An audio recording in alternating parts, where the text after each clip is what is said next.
Hello all, welcome to एप्टी by Rahul. So आज जो हम स्टार्ट कर रहे हैं दैट इज सीमैट का एक एक्चुअल क्वेश्चन लिया हम लोगों ने, हम वो स्टार्ट कर रहे हैं क्योंकि सीमैट एग्जाम बहुत पास आ गया है, दैट इज ऑन 25 जनवरी। तो हमने जो एक क्वेश्चन लिया है दैट इज फ्रॉम 2025 पेपर से लिया है। तो अभी क्वेश्चन में फोकस करते हैं। आपको दिख रहा होगा that is data interpretation question है ना। तो पहले थोड़ा सा ग्राफ समझ लेते हैं, फिर हम लोग क्वेश्चन पे आते हैं एंड देन सॉल्व करते हैं। So what is a graph telling about student studying in different specialization, students who recently got placed in इस स्पेशलाइजेशन। बेसिकली दो आपके पास पाई चार्ट्स हैं, दोनों के नंबर्स अलग अलग हैं। दैट इज टोटल स्टूडेंट्स यहाँ पे 3600, यहाँ टोटल स्टूडेंट्स कितने प्लेस्ड हुए हैं 1200, मतलब 3600 में से 1200 लोग प्लेस्ड हुए हैं और दोनों का परसेंटेज अलग अलग है।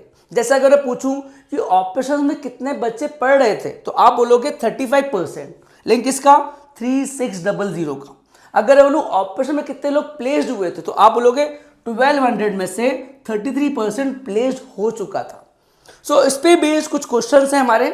So we are starting with the question, the number of students who got placed from the HR specialization was what percentage of total number of students studying in that specialization। मतलब HR में कितने लोग हमारे पास placed हुए और कितने लोग वहां पे पढ़ रहे थे एक्चुअल में। तो बेसिकली आपको निकालना क्या है, कितने लोग प्लेस्ड हुए HR में और कितने लोग वहां पे एक्चुअल में पढ़ रहे थे। तो फर्स्ट ऑफ ऑल बहुत से लोग इसको बहुत बड़ी कैलकुलेशन करते हैं। पहले यहां से निकालेंगे 1200 का HR का 11% निकालेंगे, फिर निकालेंगे 3600 का 12% और फिर उसको कैलकुलेट करेंगे। उतना बड़ा नहीं जाना है, शॉर्ट एंड स्वीट क्वेश्चन है, इजी क्वेश्चन है। So we are starting with the calculation. आप थोड़ा ध्यान रखना कैलकुलेशन पर।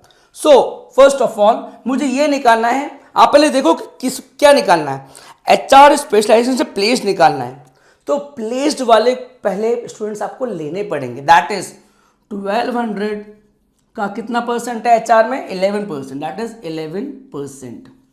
और अपॉन में क्या आएगा, दैट इज 3600 बच्चे थे जो हमारे पास HR में पढ़ रहे थे एक्चुअल में, तो इनटू 12%। आई गॉट, मिल गया होगा। लेकिन इसका निकालना क्या आपको परसेंटेज, तो परसेंटेज में क्या आता है बेटा 100, तो दैट इज इनटू 100। कैलकुलेशन करनी पड़ेगी। इसको कैंसिल करा हम लोगों ने डायरेक्टली, ये भी कैंसिल हो जाएगा। थोड़ा बस कैलकुलेशन ध्यान से, यहां से बहुत से लोग काट देते हैं। तो 12 1 जा 12 3 जा। अब आपको समझ में नहीं आ रहा है तो make it simple, 11 into 100 is 1100 and 12 into 3 is 36। अब आप यहाँ पे काट लो भले, अगर समझ में नहीं आता इसलिए मैंने आपको अलग से कर दिया है। अब आप 2 से काट लो, दैट इज 2 18 जा 2550, 2 से और कट जाएगा 2 9 जा दैट इज 275 हो जाएगा। डन। तो अब 275 को आप 275 my mistake so sorry divide by आप कर दो 9 से, दैट इज 9 3 जा 27 हो गया 005। अब यहाँ पे 0 लगेगा तो यहाँ पे 0 बढ़ेगा, लेकिन यहाँ पे डेसिमल भी लगेगा, ध्यान रखना ये है ना। तो 9 से कितनी बढ़ जाएगा ये 9 5 जा, तो 30.5 के आसपास आपका आंसर बन रहा है। So that will be option B. ध्यान रखना हमेशा बेटा, DI में अप्रोक्सीमेशन चल जाता है, एक आधी डिजिट आगे भी चल जाती है। 30 भी अगर मैं देखता ना 30 से भी आंसर आ गया था, ऑप्शन एक बार चेक कर लो, है ना।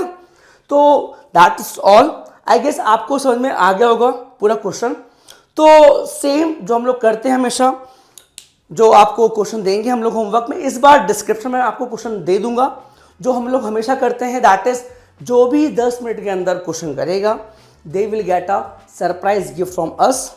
ठीक है, आई होप आपको आज का समझ में आ गया हो पूरा graph. Thank you so much, have a good day.